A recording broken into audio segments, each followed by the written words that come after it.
You know what you got to do when someone gets in your face? What's that, Barry? Yeah, tell them, get out of your face. Get out of your face. No. No, get out of my face. That was I love that part of the movie. It was so funny. What's going on, guys? My name is Barry. And this is Colby. And this is Who Watches This. Boom. Ding music. What's going on, guys? Welcome to the third week of Christmas movies. Woo woo! And, man, do we have what, after you watch this movie, what some might say, a Christmas classic? Right. Yeah, because we did the first week we did Silent Night, Deadly Night. Silent Night, Deadly Night, and then I went on a little spree and I watched all of them. And I needed a little family friendly. Right. I know. Originally, Christmas movie after that. Originally, I wanted to do a little guilty pleasure movie of mine, which is The Holiday. No. With Cameron Diaz. Yes. And Kate Winslet. But, I was like, no, like, still, I don't know about Kobe, but, like, talking about romance movies, unless they're, like, hilariously bad or just boring to talk about, right? Like, what do you say? Like, oh, Jack Black's hilarious, and Jude Law's so sexy. So, no, the way I found this movie is I had to look up Christmas movies you might have never seen before. Okay. And because this is across the pond, as they would say. Right. I've never seen this movie. Neither of you, right? I had never seen... I don't think I ever even heard of this movie. Right. Besides, and also, like, some of the actors, like, we've probably never really seen before, besides the Leprechaun. Right. Warwick Davis. The girl that's playing Doctor Who. Yep. And Santa, I believe, right? Yeah. Where is he at? I could totally picture him not as Santa, but like it was hard to put him in a movie. So yeah. He's got to be like he was in Gangs of New York. That's all you need. I never saw that. Moulin Rouge. I did see the Moulin Rouge. Oh yes, he was in that. Yes. Yeah, like I felt like he was like some professor from Harry Potter or something like that. Like that's the kind of feel he gave me. Yeah, he's like a British actor, so he's like in all these like movies that are shot in Britain. Oh, he is Harry Potter and the Deathly Hallows. Oh, there you go. He's Professor Horace Slughorn. He has that face, right? The very professor face. No, but today we're going to be talking about Get Santa from 2013, I believe. Yeah. And before we get to talking to about the movie, let's go with our little movie trailer here. Oh, yeah. Santa's in jail. Preposterous. Not if Steve and Tom Anderson have anything to say about it. A father fresh out of prison tries to live on the straight and narrow, all for his son. But things go haywire when Santa tasks him to help him save Christmas. One problem: how does Steve even know if this guy's on the straight and narrow? He doesn't. It has to rely on his son's faith and old Kris Kringle to go on an adventure to get Santa back on his sleigh so he can save Christmas. Talking about 2013's Get Santa. Oh man, I'm sad that it took me so long to watch this movie. This one's definitely going into Christmas rotation. Are you gonna show Teresa? Yep. Yeah. Does she love Christmas movies? She kind of hates holidays. So I guess the Grinch is more her speed. Yeah. She loved the live action Grinch. Oh, well, it's Jim Carrey. Right. And Jim Carrey does what Jim Carrey does. Right. That was out like 4 or 5 years before I saw it. Oh, really? Yeah. Because I was like, this isn't my cartoon. And his heart grew 3 times that size that day. With the little X-ray on the chest. Yep. Oh, man. Yeah, I hope she likes this. This is a little bit of like both, right? You have this father who's out of prison and right trying to be a better person. And yeah, they actually split it up pretty well. Where you have it's really two stories. You get Santa's story, and then you get the father son story. Yeah, which is great. I like that. Just because it fleshes it out a little bit more, and you have time. Yeah. To really digest it all. Like the bits with Santa is really comedic. For the most part. For the most part, yep. And then you have this heartwarming story with the father and son. But let's get to the review of this movie. We're gonna again skip a little bit just because it's almost a 2-hour movie. It's an hour and like 45. I think. Okay. It's pretty long, right? It didn't feel long, so I didn't realize it was. Because this took you on an adventure. Yeah. All right, so we do start off with a little. Stock footage of this guy skating through London, and in the sky is Kris Kringle taking his new sleigh out for a joyride before Christmas, which seems very very irresponsible there, Kris Kringle. Right, later on the elves say the exact same thing. But yeah, and so we don't know it yet, but Kris Kringle or Santa Claus crashes his sleigh, right? But before we get to that, we see this man coming out of prison on Christmas Eve. Right. Or like the day before Christmas Eve or something like that, right? Which is nice. You know, like, hey, get out. You know, you can go see your kid, you deadbeat. Go live in this halfway house. Make sure you report to your parole officer. I write every single day, or she's throwing you back in jail. Oh my god, that's like, how do you? Okay, so like, say you get a 9 to 5, then you're like, okay, I get off at 5, so I can get to your office until 5:30. Am I going back to jail, you winch? Yep. She's putting you back in jail. She kind of reminds me of the principal from Matilda. I could see that. I could totally see that. Yep. She has like this a little pet toad. Yep. That she's trying to feed flies to. The toad's like, oh, I don't really care about you, lady. But yeah, she's super. Like, he plays really no other part. Just like she just carries him around. Right, because that's the only thing that loves her in her life. Yes. And little does she know that, but lizards do not imprint like that. I think you have to like be there when they're born. I think that's how lizards imprint, right? Yeah. But then we get introduced to a kid playing on a train set with who we don't know is his stepdad. Right. And, you know, it's obviously it's a Doctor Who's child. But he has a pretty vivid imagination. They're playing trains. Yep. And he's like, oh no, we have to save the lady on the train track. Oh, that's right. That gets pretty dark. He even does like the death rattle for the old lady. He's like, no, her legs are chopped up and she's bleeding to death. It's like, it goes on for a long time. Stepdad's like, but the ambulance is here, it's coming. And he's it's like, too late. It's too late. And mom's like, all right, if you guys are done doing death scenes over there, can we eat real quick?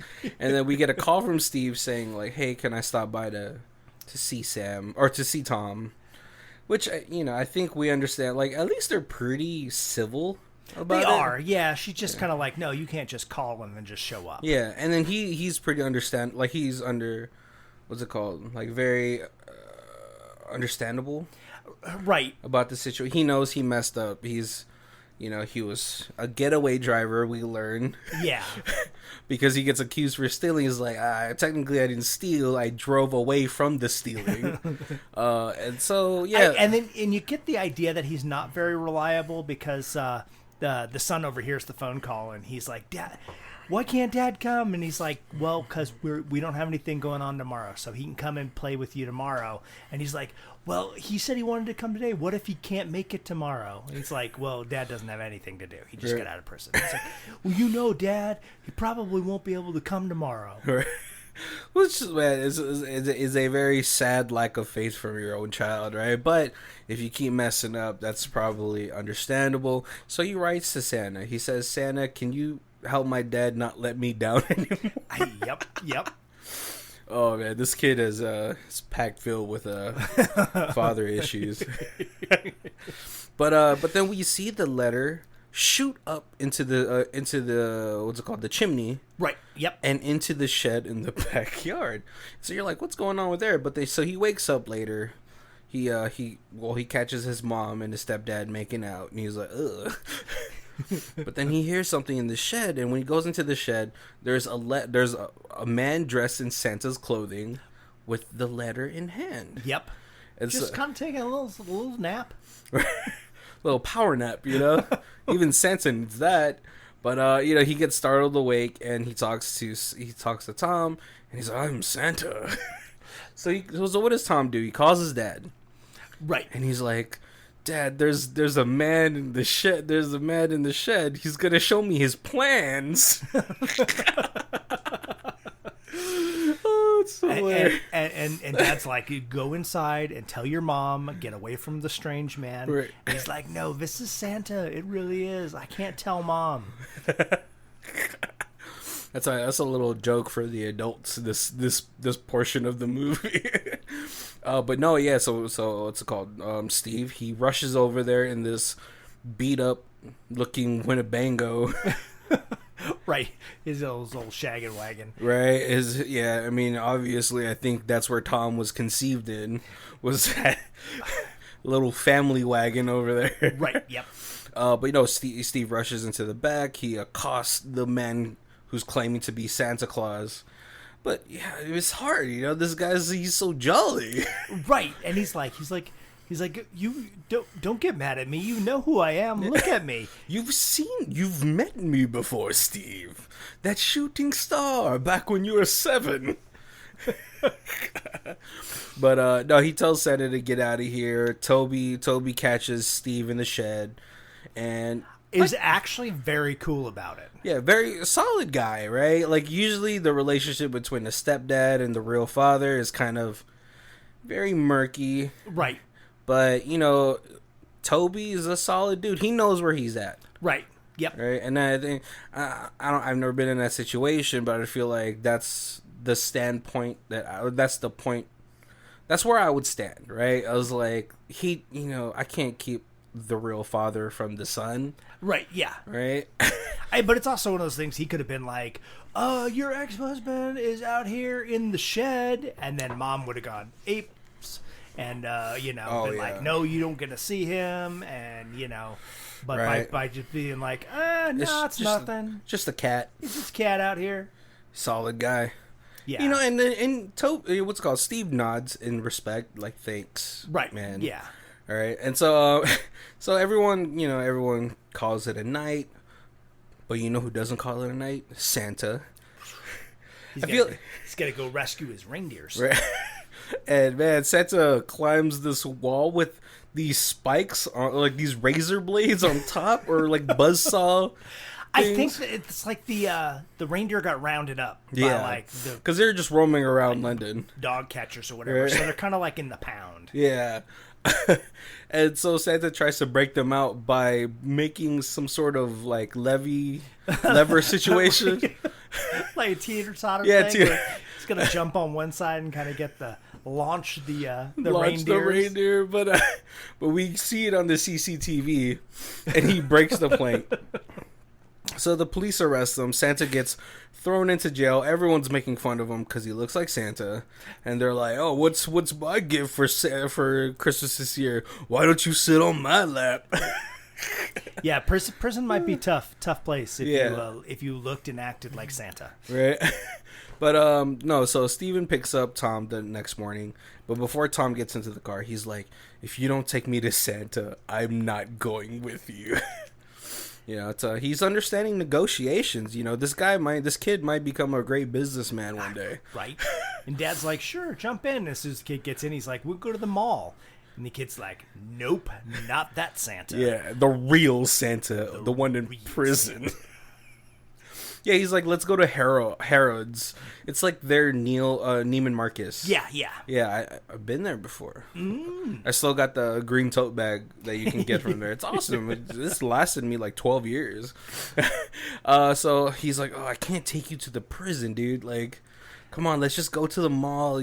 We'll pick out some gifts." He's like, "No, we have to save Santa or else Christmas will be canceled." Yeah, he gets the idea. He's like, "Well, I was just in prison, so at least I know the guards that I can like bribe or talk into Right. Giving me 5 minutes with Santa, and then I can convince the kid that he's just some crazy dude. hobo. Yeah, so they get into they get into the prison. Santa is like in a Canadian tuxedo, jeans and jean jacket, and Santa again. He's like, I'm Santa, and then he's like, all right, fine, tell me something that only I would know. And he describes the night where he met him, where he was crying, and the gift that he had given him was the Rubik's Cube, and he keeps it not because it's from Santa, but because it was the last Christmas he had as a family. Yep. Kind of heart-wrenching. Right? I love how they always do these, like in these movies where like people finally get to meet the real Santa. All right, prove it. And then they're like, tell him some heartwarming moment, and you're like, how do you know that? But Tom is totally convinced. He's like, we have to go save the deer from Richmond Park. So they go to Richmond Park, and Santa tells them Dasher will be able to tell you. He can communicate. But the only thing that we didn't know is that the way that these reindeer communicate is by farting. Yeah. A little bit of grunting, but mostly farting. Yeah. Which is, classic little potty humor, Yep. But they can't find Dasher, and then the police are coming because they're on what's called like a private land. Right, yep. And so when they get back into the Winnebago or the family wagon, friggin' Dasher's in there. And they're like, you are Dasher, aren't you? And he's like, he's like, oh, stop asking him questions while the windows are up.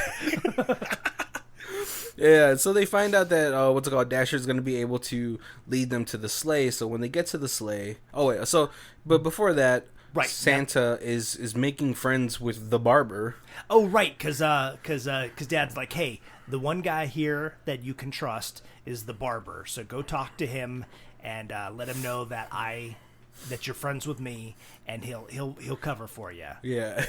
Well, I think right now it'd be a little bit easier if I just explain Santa's whole situation in prison, because that's like one little contained portion of the movie, right? So Santa makes friends with the barber, who then helps him become prison tough.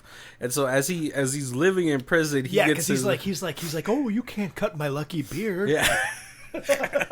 I mean, I think the rules go that if he tries to shave, it'll just grow back, like in the Tim Allen movie.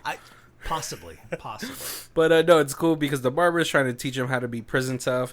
He calls him Mad Jimmy Claus, and he tries to make Santa Claus like act tough. It's hilarious, super funny. Him some cornrows. Yeah, give him some cornrows on his beard as well. Yep, hilarious. But then he runs into Warwick Davis, who's just like working out, and he's like, "Oh my god, an elf!"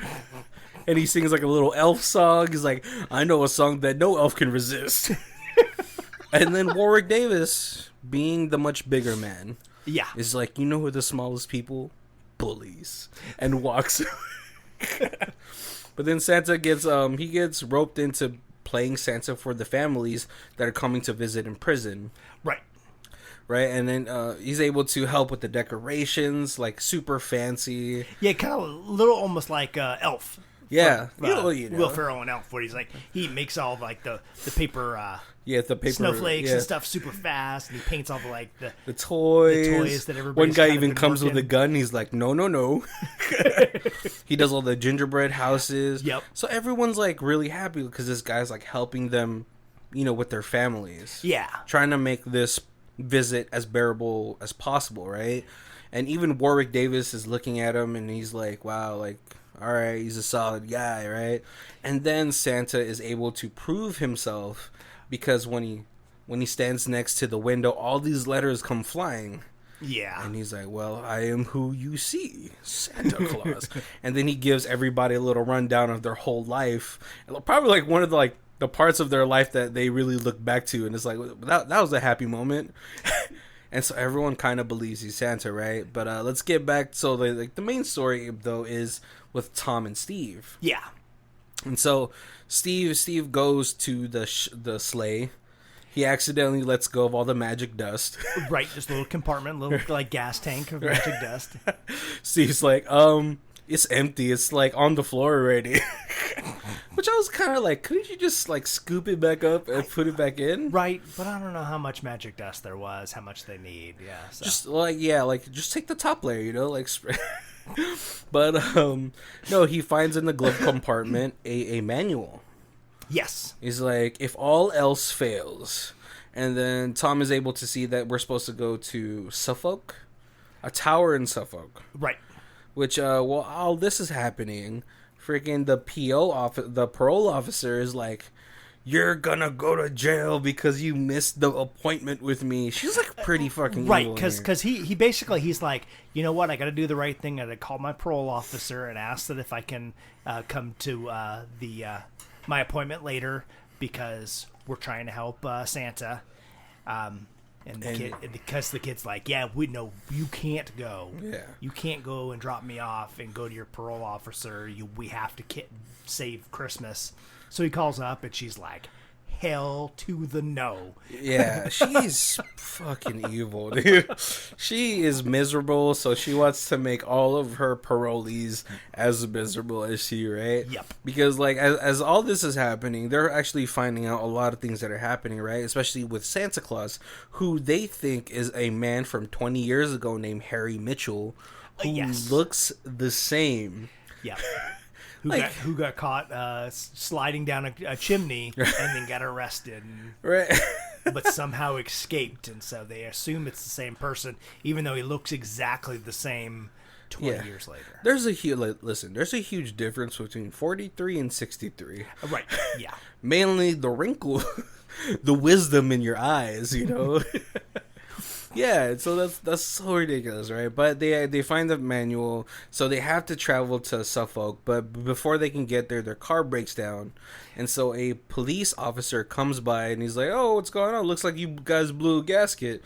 And it seems like everything is gonna be okay until Dasher starts making some noise. And then Dasher knocks out the police officer. So now they have to travel on foot. They try to hitchhike, but now there's like a little APB out for them. Right. And so so now you have the parole officer trying to get him thrown back in jail. You have the chief of police who's now like, oh, he assaulted a police officer, so we can arrest him on new charges. And so it's just a whole...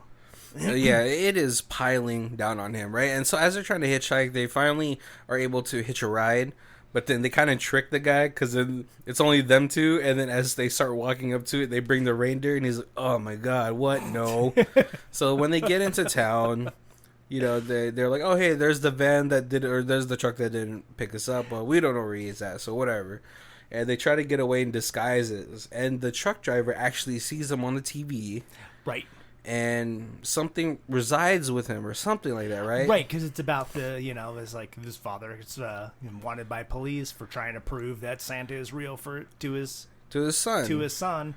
And this guy's like, you know what? Sometimes having a heart is more important than doing what's right. Which I'm really glad, because I thought he was totally going to take him to the cops. Yep, I thought it was going to be double-crossed too. Right? But no, he actually takes him to the tower in Suffolk, and he tries to give Steve a little advice, like, hey, man, I get it. I'm divorced, and, it's hard. So, just follow what your heart says. Yep. Don't listen to your head. Sometimes... it's wrong. But they get to the tower and they're like, oh my gosh, what's going on? Like, there's no entrance to this tower. And then at the same time, the police and the parole officer find out it's Harry Mitchell. And so, like, he's, for some reason, put into solitary. Because I was like, how is he even reaching, how would they know to just he's already in jail. Right, but because he had escaped... They think he's an escape artist, so they were like, we got to put him in solitary. That way, there's no way he can get away from us this time. Yeah, but he, escaped during transport, right? I was like, you guys already have him in jail. Why ruin the Christmas, right? Because all these kids are expecting this Christmas. This big black guy is, super, believing him. Yeah. And, and he's like, he even got Warwick Davis to help him try to escape, because Warwick Davis apparently has a Shawshank type of tunnel out of... I love that part of the movie, right? When they escape. All right, but... So, yeah, Barbara calls Steve, and he's like, hey, man, the guy's name is Harry Mitchell. He has priors. He's crazy, dude. He's a scam artist. So, Steve obviously is now, like, devastated because now he has all these charges. So he calls his parole officer. He's like, listen, I'm here. Like, please don't take me to jail. Right. And she's like, it's fine. I won't take you to jail. And then she hangs up and looks at the head, the sergeant. He's like, but you can. What a bitch. Nothing but coal for the rest of her lives. Yeah. Nurse Ratchet. Right. But Tom is able to look at the book, and he's like, oh, Dad, there's a code. And it's actually the little spinning thing is the key or the lock to unlock it, and it's the Big Dipper. And once that opens up, or like once they open it up, a little staircase opens up, a little chute. And you see all these letters fly in at the top, and they learn it's not a tower, it's a mailbox. It's a giant mailbox. Listen, first of all, I was like, how do you just let this stay here? As a progressive, like as a city that's trying to expand, how do you just let this tower? It's an ancient tower, like it's a historical monument. Okay, that's a good way to do it. But Tom is like, we have to go. It's gonna lead us to Lapland, which is what they call the North Pole, apparently. Right. Yeah. Lapland sounds. I was like, that sounds a little dirty, like. Right? It couldn't just be me, right? Well, Elf City. That's one of the cities in Lapland. Yes. Yeah. Right. But no. So like Tom, like what's it called? Dasher. It distracts the dad for a little bit, and then Tom slides down. So of course Steve has to slide down, and right, because he's kind of like, hey, if all the letters are going here, there's got to be somebody inside who can help us. They don't realize that this is a magic tunnel through the Earth to the North Pole. Right. That's why we're not allowed to dig into the Earth, because of Santa's secret tunnels. Yep. But it takes them all the way to Lapland, and they get introduced with some elves. Yep. Little Keeblers. That's what they call them, right? Little Keebler elves. Or do you think Keebler elves are like more down south? They're like, warmer temperatures.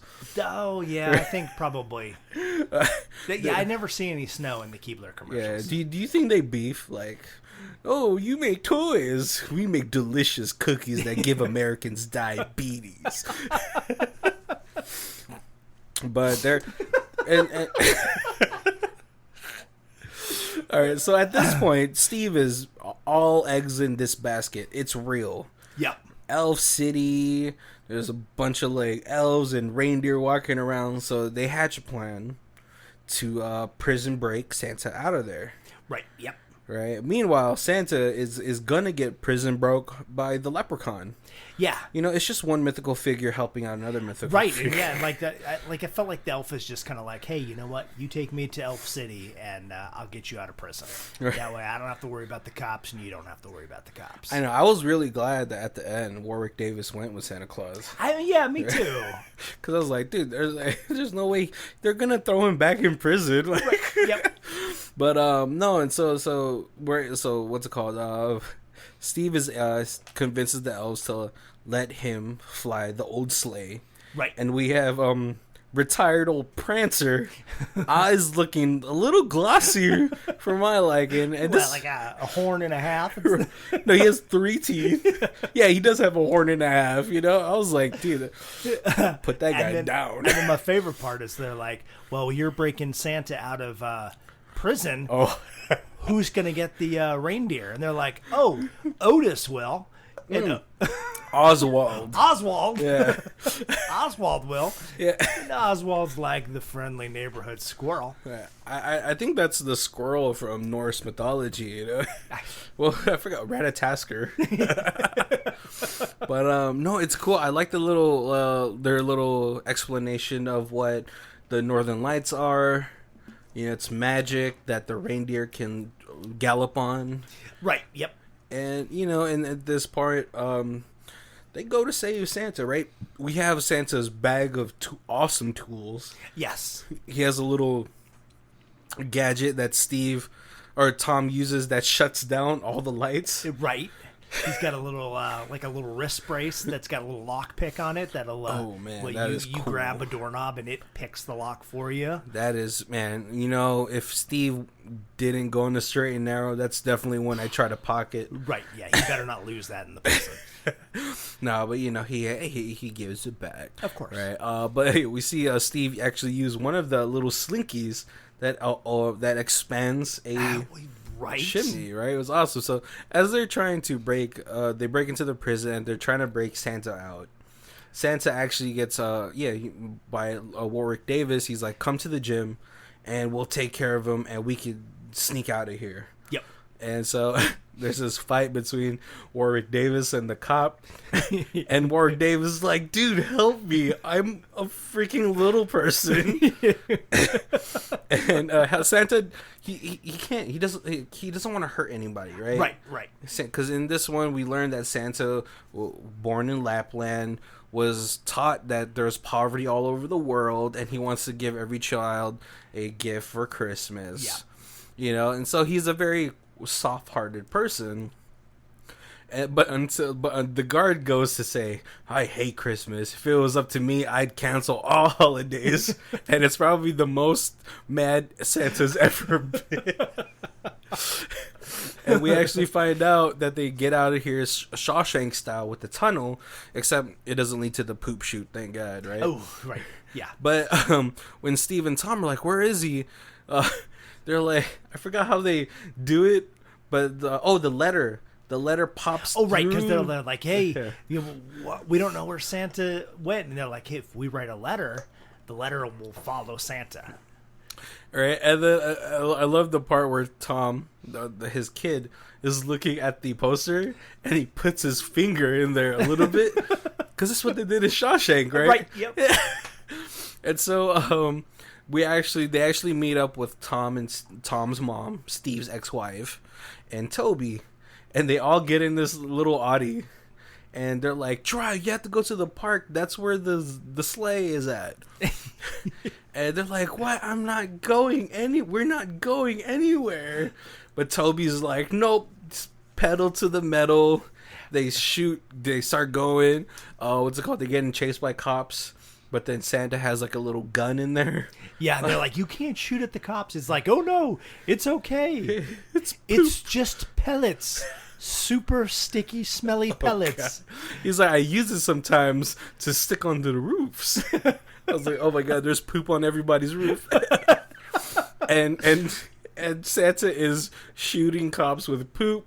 One gets in the face of one officer, and she's like, she's yelling I've in been the shot.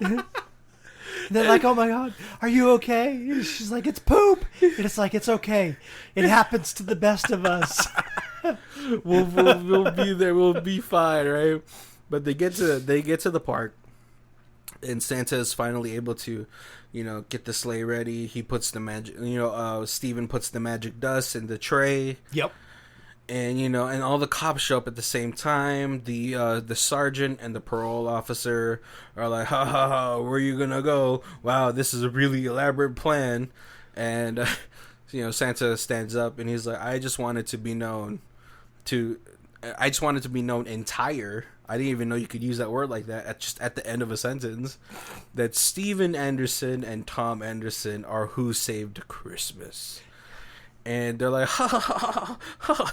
And then he starts the sleigh and it lifts off. And they're just like, oh my God. The parole officer and the sergeant are holding hands because there's this weird sexual tension between them right, yep. throughout the whole movie. That to the point where like the partner notices it and she's like, do I have to be here for this? And Santa lifts off into the air and flies to deliver presents. Right. Save Christmas for all the world, except for Australia, because we hate them. And New Zealand. Yeah. Well, no, like, remember... It just, you hear on the radio is like, oh, it appears that all the children in Australia are waking up to empty stockings. Has Christmas been canceled? So I just gotta know, like, in this world, is Santa, like, all right, so people are not stuffing people's stockings. Like, who do they think does it in the morning, right? It's apparently Santa. Always. But then, like, you're like, who did that? If you don't believe in Santa, you're like, who did that? Right? Like, oh, maybe it was dad. Maybe, like, as the parent, Yep. you're like, maybe it was grandpa. Maybe he came in here later that night, put some stuff in. No, listen. If like one morning my stockings were just stuffed, I was like, oh my god, Santa's real. Oh, the end of the movie. But before we get into anything else, let's get into our other segment, high star, low star. Kobe, would you like to go ahead and read the high star? Will do. I can't believe anybody gave this a low star. It's 3. It's not that low. Oh. Yeah, there was one star, but it just said okay. Loser. So we got Tina giving it a 5 out of 5. A great gift of a film.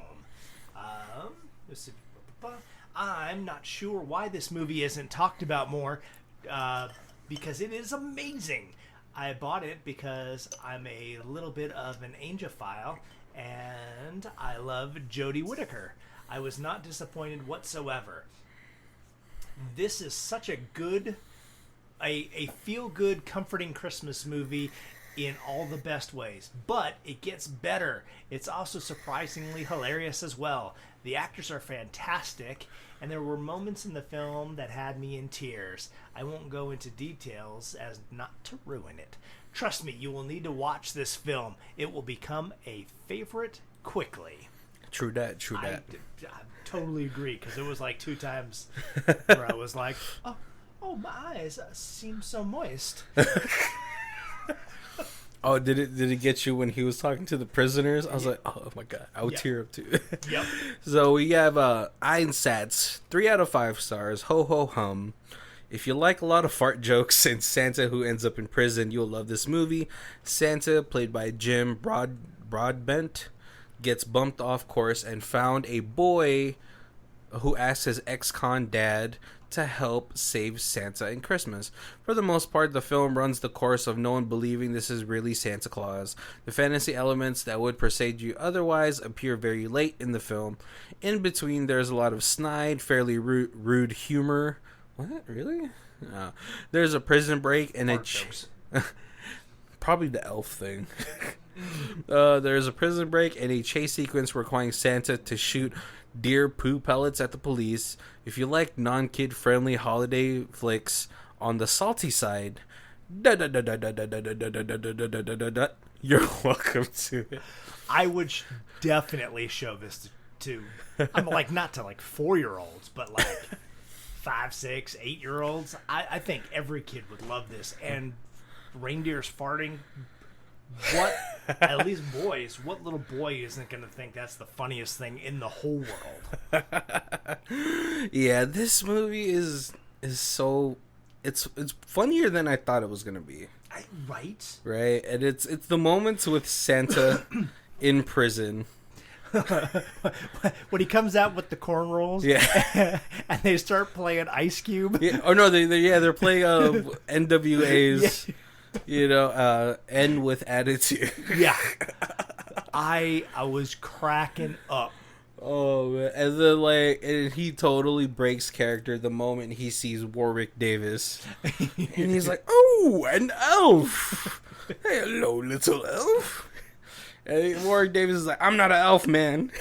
That is very rude. And he's like, oh, I know a song that elves can't resist. I like to build toys. I like to put things on shelves. I totally don't know the full song. And then he's like, then the elf's like, you're a bully. Yeah. Bullies are only this big, so I'm bigger than you. And walks out of the room. Yeah. And he looks at the barber and goes, was I being rude? And he's like, oh, yeah, yes, you were. But elf isn't a bad thing. You know? It's so weird, right? Like, why do we have 2 different depictions of elves? Right? We have like these little stout elves on the North Pole, right? And then we have these like Dungeons and Dragon fantasy elves that are tall and sexy. Oh yeah, it's true. We got Legolas kind of elves, right? I always wondered like who made the distinction? It's like no. They're tall and sexy. No. They're short and You know stout. what? I read the Lord of the Rings books way back, like the Hobbit books. Yeah. And I don't remember them depicting elves as beautiful. I pictured them as Kind of alien-like. no, but with like the ears. like I guess maybe like dwarf-sized, but like maybe cute dwarfs. I don't know. Right. Less hairy dwarfs, but I definitely didn't picture it being like oh, Orlando Bloom. I now have unusual fantasies about elves. Oh. I know. I think maybe because they're like, oh, okay, the fantasy world is a little bit, it's too cluttered with little people. We can't have dwarves and elves that are the same stature. Right. So we right. got to make them tall and sexy, and Yeah. they live forever. Yeah. I guess. Well, but Kobe, what are some of the parts that you liked about this movie? I really laughed a lot at, because I in no way expected reindeer communication to be farts like that. It totally struck me like sideways. Like it was hilarious. Like I was just in no way expecting that. Yeah, and then like I said, I literally laughed out loud when the NWA song came on, and he comes out with like the cornrows and his beard's like Viking beard.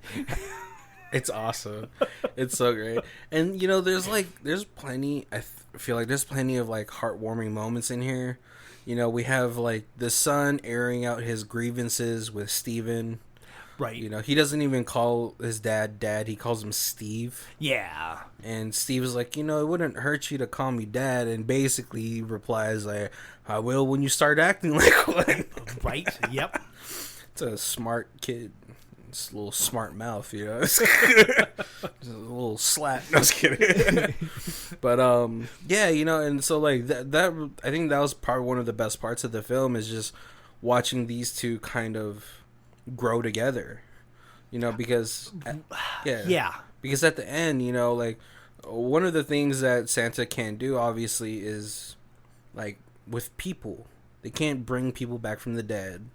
He has like genie rules. Right, yeah, because he says that, to the kid, because he was like, I read your Christmas letter, and he said, what your wish was that your dad would stop letting you down, and I'm Santa. I can bring you toys. I just can't grant wishes like that. Yeah, but he also says it with one of the prisoners. He's like, oh, I remember you asked me to bring your mother back after she left you and your father, and that's just something I can't do, but your mother does live in Yorkshire, and there's not a day that goes by that she doesn't regret that she left. Yep. And this hulking big black guy is in tears. Yep. Because it's like, man, you can't just like drop that bombshell on anybody. Right, yeah. But, probably for him, it's this huge like weight lifted off of his shoulders. Like, at least he knows that his mom regrets it. Right, and that she's still alive, and that, that she still thinks about him. Yeah. Yeah. And so, like, what's it called? Santa tells Tom, like, I can't do that, but you've done that yourself. Right, yep. Like, sometimes adults aren't as grown up as we want them to be, but it's our kids that help us realize. Oh, yeah. And all that stuff. So, like, there's, like, a lot of good messages in this film, which, like, I'm glad that they really did balance it out with the fart jokes. And the poop grenade launcher. Because some of it would get a little heavy. Like the moments? Yeah. Oh, right. Oh, are you talking about other movies? No, like in this, like some of them, and then like so then it really brought you back when they make the fart jokes and they make like that kind of stuff.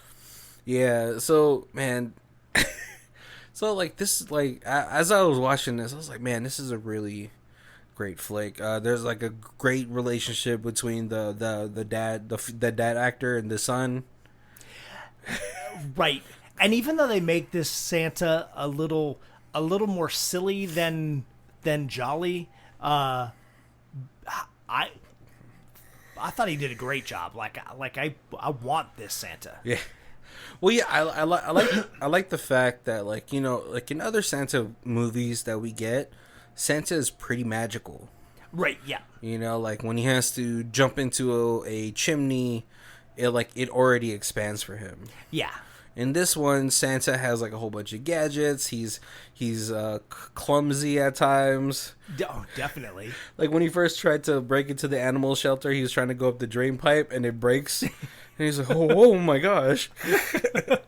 And then when he tries to catapult the reindeer over the fence, he breaks the plank. Oh, that was hilarious too, yeah.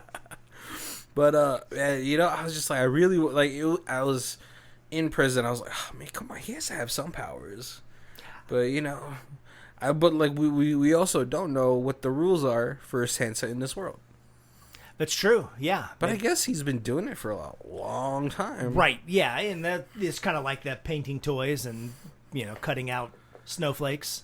That's, you know, you spend your whole life doing that. You get pretty quick at it. I know. I did like the part where the guy tried to get his gun painted, and he's like, no. And like the way he presented it too, he was like, he had it on his waist belt, and he pulls it out like, come on, Santa, paint this one, just gunmetal black. Yep. Oh man, Kobe. I wish I had a kid to show this to. Right. He's like, oh, Santa's so silly. Freaking the cornrows, yeah, that has to be the most memorable part for me when he shows up with the cornrows, though. Oh man, what did you think about the parole officer as the villain? You hated her. Well, yeah, she did an excellent job at you knowing that she was, even though she's the law and, you know, she's trying to do the lawful thing. She's just like I said, Nurse Ratched. Yeah.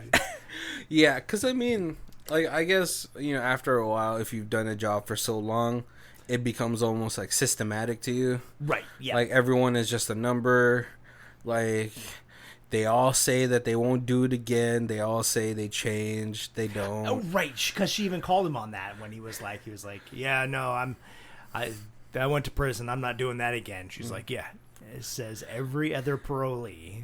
But man, I thought like PO like meetings were like once a week.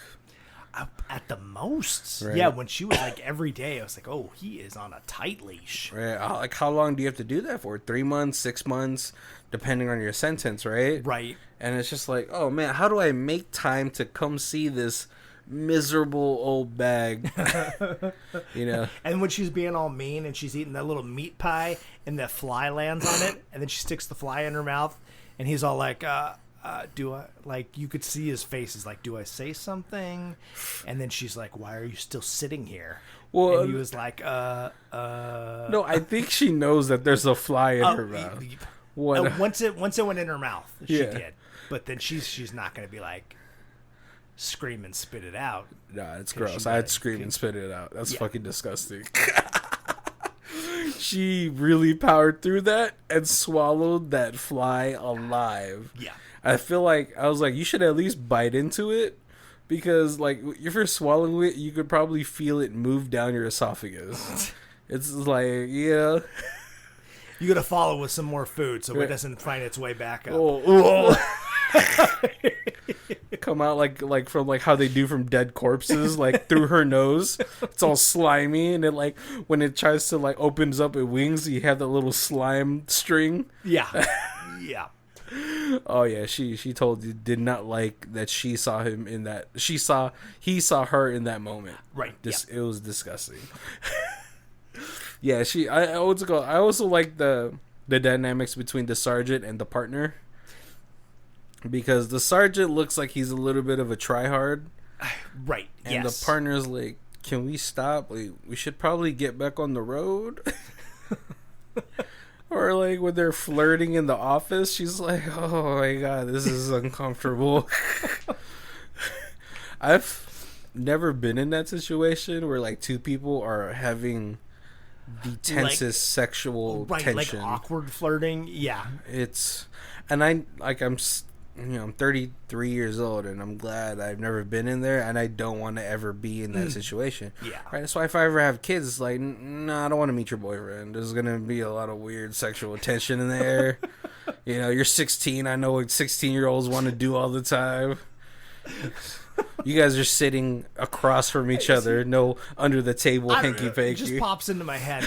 There's a commercial, and I don't even know what product it is, so it's a poor commercial. But there's the kid. He's like 14, and he looks over at the like dad. Yeah. And like they're eating cereal or something, and he's like, Mr. yeah. Anderson, I would just like to say that your daughter is an excellent kisser. And like his face is just like, what? And then he's like, "Oh, is Miss Anderson also an excellent kisser?" I think it was like 5 gum or something like that. It's or sour the what's it called, the candy? Yeah, Something. Because I was like, man, I would kick that kid out so hard, like. Right.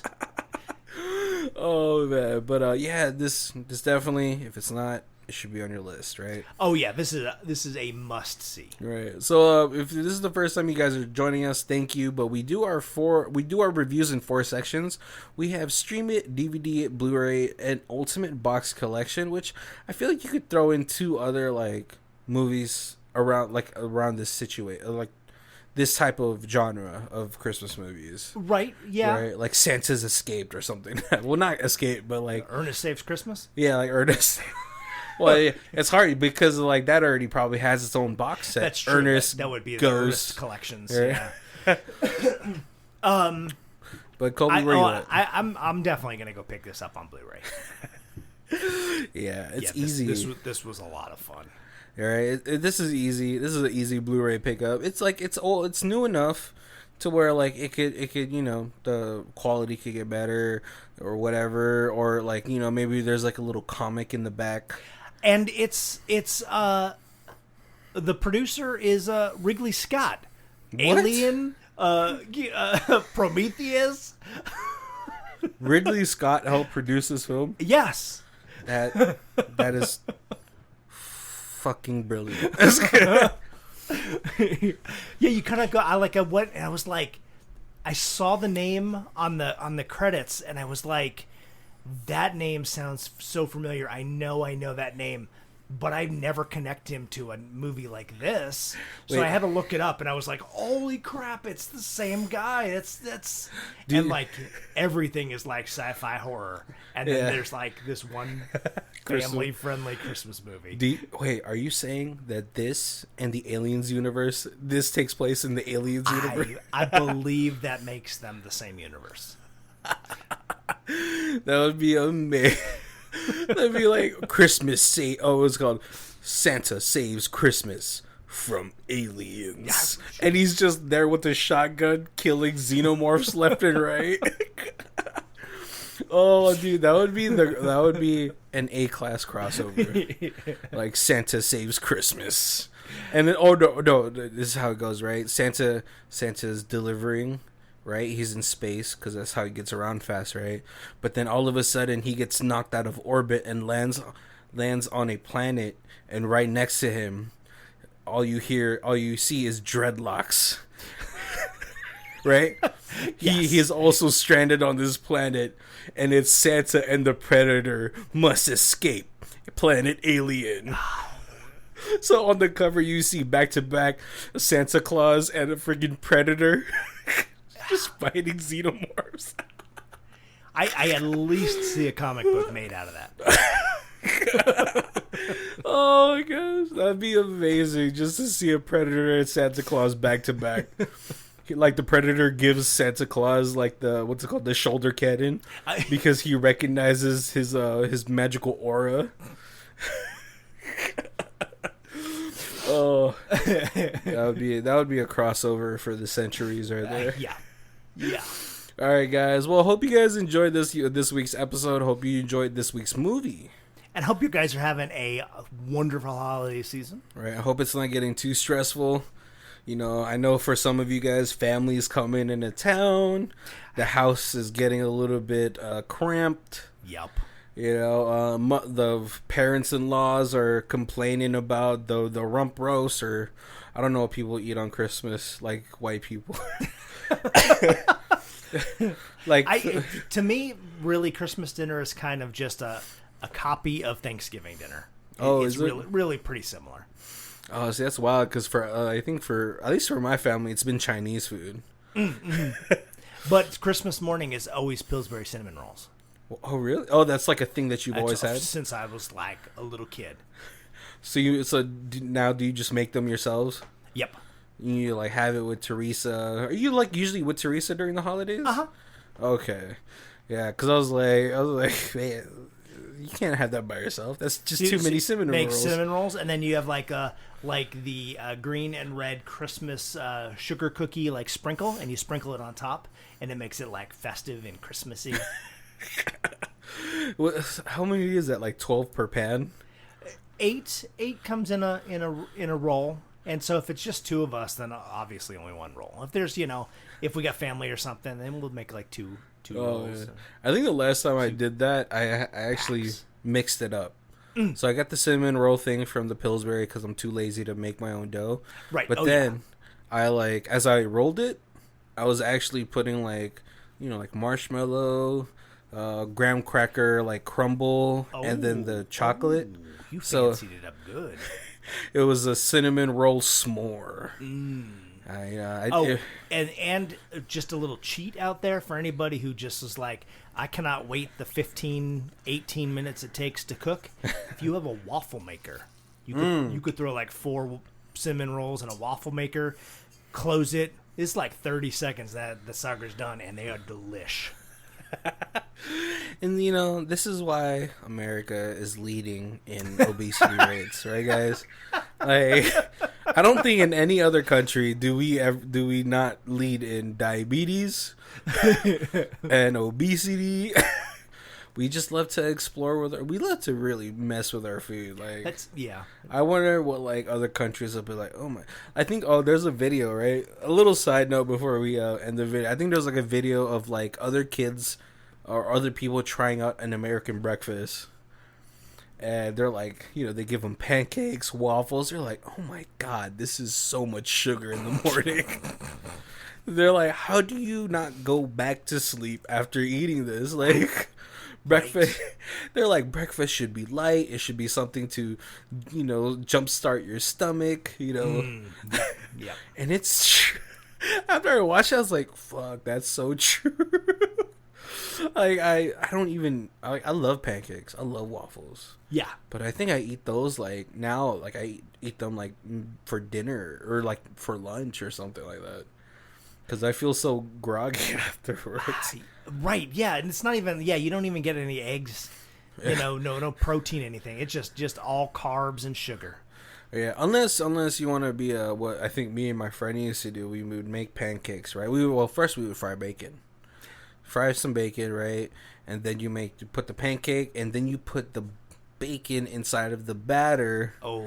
And then you flip it. Now you have something savory. Yes. And, it's also like another fat thing to do. Right. And then put some honey glazed fried chicken on top. Oh, delicious. With some powdered sugar wine. Yeah. All right, guys. Well, we want to thank you guys for joining us. Again, we hope you guys have happy holidays. Always. Definitely. And hope you guys get to check out our Amazon links. Maybe you need to do some late or like last minute shopping, or shopping for after Christmas when everything's on sale. Amazon Prime still should get it to you within 3 or 4 days at least. Right? So definitely try to help us out with that. And of course, if you want to wish us a Merry Christmas, hit us up on our Facebook. That's probably the easiest way to talk to us. Say hi, give us some suggestions. The new year is coming, and of course, we want some new ideas. And we always love to hear about what movies you want us to review. Totally. My name is Barry. This is Colby. And this is Who Watches This. If you guys want to check out it does our theme music, it is Lee Rosevere. It's called Arcade Montage. It's on our album Music Podcast 3, and our Bandcamp is down below. Thank you.